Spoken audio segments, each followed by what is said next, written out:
First of all, the eagle-eyed among you may notice that I am not Karen von Hippel. My name is Dr. Imogen Parsons. I'm a senior research fellow here at RUSI. It is my distinct honor today to present to you for this section JeanPierre Lacroix, who is Under Secretary General for Peace Operations in the United Nations Department of Peace Operations. Monsieur Lacroix has had a long and distinguished career with over 25 years of political and diplomatic experience. As well as his current post, he's a former director in the French Ministry of Foreign Affairs, as well as having served as ambassador to Sweden, deputy permanent representative to the United Nations in New York, and advisor at the cabinet of the French Prime Minister. I am delighted, therefore, that he is there with us today to share his thoughts and experience with us. I'm going to start this session by asking a couple of questions myself, but I will open it up to questions from the audience. So please use the Q&A function, have a think about your questions, start to post them now, and I will start to make my way through them and pose as many of them as I possibly can do to our speaker. So Monsieur Lacroix, first of all, since we're doing this event for International Peacekeepers Day, perhaps you could start by telling us a little bit about what that day means to you, and then share some of your thoughts about the main challenges in contemporary peacekeeping and how the UN is tackling those. Thank you very much, and good afternoon, and maybe good morning for those who may be on this side of the Atlantic. The UN Peacekeepers Days, of course, has a lot of meaning for us. I think primarily it's an occasion to pay tribute to the peacekeepers who lost their lives in the course of the past year, and frankly to all peacekeepers serving around the world. Unfortunately, we continue to have fatalities as well as casualties in peacekeeping. It is a dangerous activity. We have in 2021, only as a result of hostile attacks, and I'm not talking about accident, illness, and other causes of death. We had 25 peacekeepers killed as a result of these hostile attacks, and many more casualties. And this is an opportunity also to pay a special tribute to some of our colleagues who have served in an exceptional way. And we will be delivering, as we do each year, the UN Gender Advocate Award, the Military Gender Advocate Award, this year to a major from Zimbabwe, who has been recently serving with UNMISS in South Sudan. And we will also be awarding the so-called Captain Lian Medal, which is awarded on very rare occasions to peacekeepers. Unfortunately, this is a posthumous award to a captain from Chad who heroically really defended his camp in Aguelok in northern Mali when the camp was attacked by a terrorist operating in that region. Now, challenges to peacekeeping. I was lucky to sort of pick up the last minutes of the previous debates, and I completely agree with everything that was said by the three speakers, the three last speakers. I believe the main challenge really is a political one, and it has to do with the increasing lack of unity across our membership, and particularly in the Security Council, and that is really the main obstacle, because we need more from our member states than just mandates and resources. Of course, these are very important, but we need strong, continuous, and united support, not only to our peacekeeping operation, but to the political efforts that we are deployed to support, and I believe this is really the main obstacle. Now, of course, in addition to that, we are, again referring to the number of fatalities in peacekeeping and casualties, we are operating in increasingly dangerous environments, and we are as others operating in the field were affected by the evolving nature of conflict, increase use of improvised explosive devices, threats that are of an evolving nature with the proliferation of armed groups, many of them with no political agenda, involved essentially in the war economy, in criminal activities. Terrorism, of course, one being often very much linked to the other, and the of course the impact of climate change, and the new enablers to those drivers of conflict, the increased use of sophisticated technology by our adversary, by those who undermine our work in the field. So all of this means that we need to continue to adapt, and this is what we're trying to do, and I'm sure we will revert to that later. Great, thank you. Let me take you from that into some of your future priorities, some pretty big challenges in there. Tell us a bit more about A4P or A4P Plus, where that's going, and any other priorities that you have for peacekeeping reform, or in terms of wider work that you really want to do. What is it you think you can and need to do in the next few years in order to try to tackle some of these?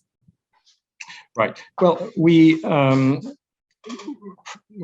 have launched a couple of years ago this initiative called Action for Peacekeeping, which is really an umbrella that covers a wide array of different work strands, particularly focusing on capacities and safety and security of our peacekeepers, and increasing the role and number of women in peacekeeping, which we consider as a tool for more effectiveness, conduct and discipline, which I believe was also referred to by a previous speaker. We now, after 3 years of working on all these work strands, we've updated our priorities. I believe that we're focusing now more on what I would call the sort of not so lower, the highest hanging fruits. And I will mention some of these priorities. But I want to highlight the fact that as in the original Action for Peacekeeping, we continue to put the primacy, what we call the primacy of politics first. That is, it's essentially 2 points. The first point is that every single peacekeeping mission, whatever the mandate, even if it's purely about monitoring ceasefire, is a political instrument. It's designed to support political efforts. So that's the first point. The second point related to the first one is that it's a message to our member states. Peacekeeping is not about what you see. I mean, it's not only about people in uniform with blue helmets and so on and so forth. It's about collective effort. It's about your responsibility to help us push forward those political efforts. Unfortunately, as I indicated earlier, with the lack of unity of our member states, conditions for this to happen are not met in most cases.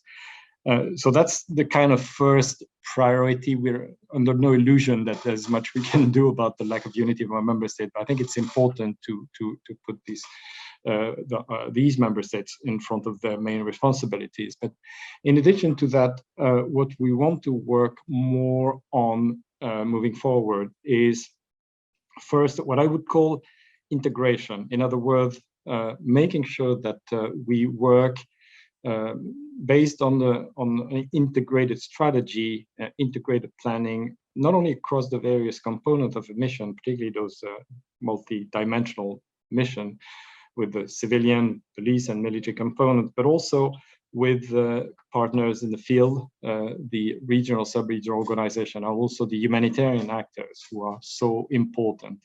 And here, I believe there is more we can do. The other thing on which we want to put more emphasis is communication and countering fake news, because fake news are becoming really a threat against our peacekeepers, and really are undermining our efforts. We obviously will continue to work on capacities and mindset. We obviously continue to work on safety and security of our peacekeepers. We call it our accountability to peacekeepers. certainly keep working on what we call the Women, Peace and Security agenda with its two branches, more women peacekeeping, which helps us be more effective, but also more efforts to involve women in political processes. And we will put more emphasis also on the need for us to take the best advantage of new technology. This is why we launched what we call a strategy for the digital transformation of peacekeeping. Now, all of this is, I would say, short and medium term. Of course, there has to be an interesting debate on the future of peacekeeping. I think we can revert to that later. We're aware that there are a number of challenges that we're having a bit of a hard time addressing them effectively, and particularly those that are of a regional sort of cross-border nature, but we can revert to that later. Great, there's a huge amount in there, so I will just pick out bit by bit and we'll work our way through the huge amount of sort of depth and substance there. First one, I mean, perhaps to take one mission and sort of contextualize this sort of primacy of politics and collective efforts. Mali, perhaps a particularly tricky one, 2 coups, a political transition, French decisions to withdraw troops, the Wagner Group, allegations of human rights violations, Malian withdrawal from the G5 Sahel force, a hugely complex political landscape. How do you navigate that? What is the role for the UN and for peacekeeping within that in trying to bring together some form of collective effort and navigate that situation? Right. First of all, I think it's important for us to keep in mind that we have a mandate. We've been given a mandate, so we need to do everything possible to continue implementing the mandate. But of course, all of this is occurring in an environment that has evolved in many ways. I think back to the primacy of politics. I believe that it's very important for us, and this is what we're doing, to keep supporting the current political efforts, and particularly the efforts on the transition. Because if we have an agreement, then that will not solve every problem, but at least that will there will be a political direction that will be determined with a timetable for the transition to end and for elections to be held. So that's really the landscape would be very different if there is an agreement. Also, the relation between Mali and its neighbors, but also I believe with other partners. Now, that's the first and main issue, but this is also one of the main questions. Now, there are many other questions. The security situation in Mali continues to be very worrying. We are seeing an uptick in violence, particularly in the so-called tribal area, the Menaka Asongo, the tribal area, the region of Mali bordering Niger and Burkina Faso. We're seeing also offensive operations carried out by the Malian armed forces, and per se, I mean, there's nothing to say against offensive operations against terrorist group, but as you know, there has been allegations of violations of human rights, and MINUSMA, our mission, has a mandate to monitor human rights and to report on alleged violations, to investigate and report on violations of human rights. So we are doing this. It's not always easy. We've had some restrictions of access. I don't think that will prevent us from hearing witnesses and from investigating these allegations. But then that takes me to the next point, which is the extent to which the conditions for our mission to continue operating will be met. And that has to do with the relation we will have with the host authorities, the authorities of the host government, and the extent to which we will be submitted or not subject to restrictions such as access denial or other form of impediments. This is another question. Then the next question is about capacities, because as you indicate, we are now facing with the impact of the withdrawal of Barkhane and Takuba. And MINUSMA has always been short of capacities, particularly because when the mission's mandate was extended to the center, we were not given additional capacities. But now this shortage of capacity is becoming even more acute. And you will remember that more than 1 year ago, the Secretary Generals of the United Nations recommended that the capacities of this mission should be increased. That has not happened so far, but this is becoming more pressing, and we will again insist that in areas such as the north and also the northeast, the so-called tri-border area, we're really faced with a significant challenge, made even more acute as a result of the withdrawal of Barkhane. Thank you. Hugely complicated situation. I don't expect easy answers. There's a lot in there. Let me move from that on to partnerships. You raised some of the challenges that working with or in coordination with a military who may be carrying out offensive operations where there may be allegations can raise. So, I mean, just tell me a bit more about how you work with either national military forces or with regional forces. You raise sort of the complexity of regional security issues as well. I mean, both in the Mali, Niger, Burkina Faso context, but also in other places. Do you see, is this something you'll be doing more of in the future? Are there lessons you've learned on how to do this well? I mean, where is this agenda going? Right. I mean, of course, there can be different situations, different conditions in which third operators are in the field, but that always raises a number of issues. One is whenever another force, another international force operates in the field with a mandate given by the Security Council, albeit a different one, one that is often about enforcement, and that was the case with the G5 Sahel. I use the past tense because the G5 Sahel is future is of course the question, and that was also the case with Barkhane. And here the question really is about the extent to which we coordinate, because in the field, when you have more than one uniform entity, then you have to make sure that you deconflict and you avoid any danger to units and contingent members.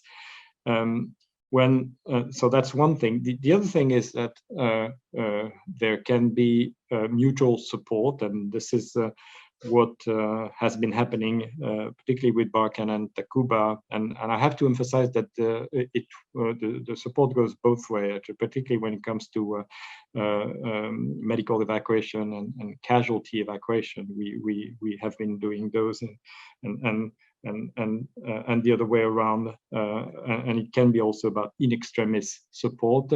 I think all of this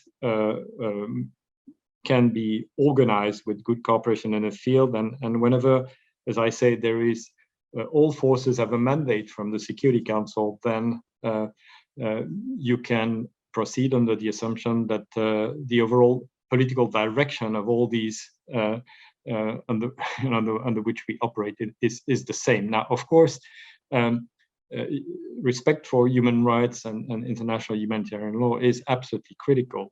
And the same goes for partners that are working with the host government. As UN, we don't have anything to say about what kind of partners a government, particularly a host government, can chooses to work with. But as I indicated, first of all, we operate under the UN values, but we also, as I indicated, have a mandate to monitor and report on human rights and violation thereof. That is to say that if there are allegations of violation of human rights coming either from the armed forces of these host government or their partners, then we have a mandate to investigate and report the same way we do on allegations of violation of human rights coming from armed groups. Thank you. Perhaps, again, a number of directions we could go in, but perhaps I'll just pick up on that last point and just ask you to tell us a little bit more about what you've been doing and what what your sort of future reform priority and agenda is around allegations of abuse by peacekeepers. I mean, it came up in the last panel, a hugely sensitive issue, one that we all share very strong emotions about, I'm sure. So just tell us a bit more about, what are you doing to tackle this? Yeah.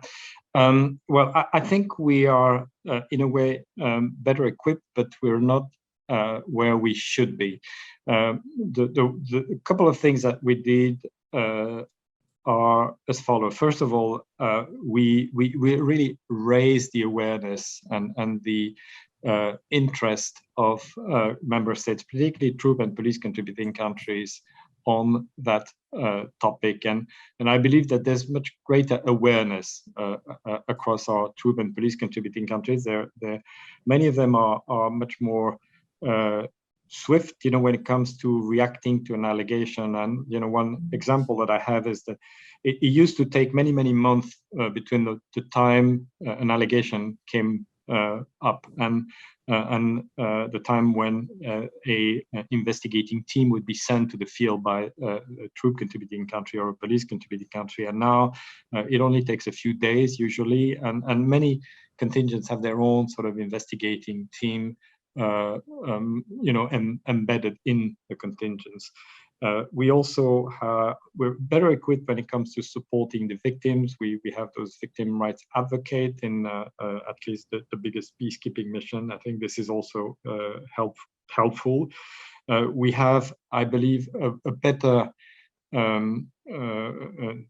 database and a better way of making sure that allegations come to our knowledge.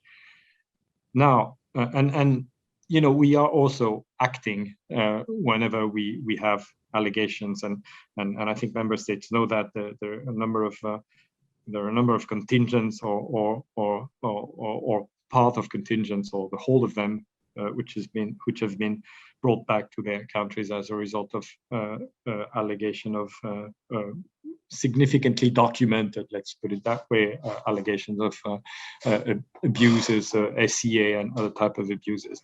But we're not where we should be. We recently had a reality check in one of our missions where we had to repatriate a whole contingent, and because there were serious allegations, and we realized that there's more we have to do, both here at headquarters and in the field.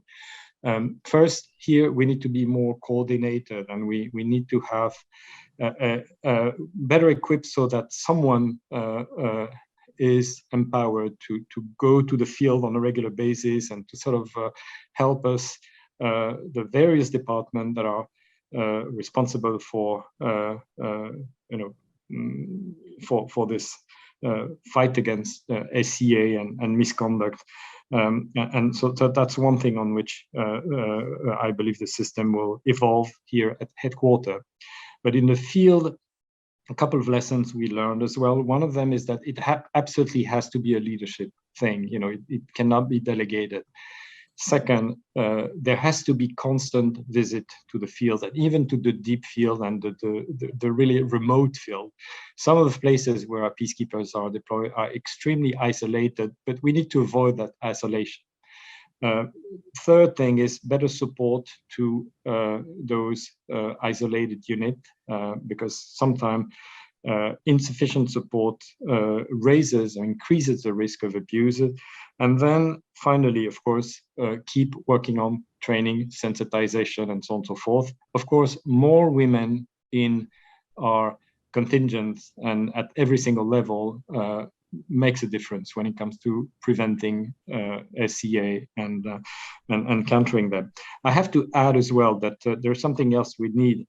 Our member states have their responsibility, and sometimes they don't even have the adequate legislation to prosecute, and come up with the commensurate sanctions, whenever these allegations are found to be, proven by the judicial system. So that is also something which we're working on with our troop and police contributing countries. Thank you. It's a full response, which I'm sure the audience will hugely appreciate.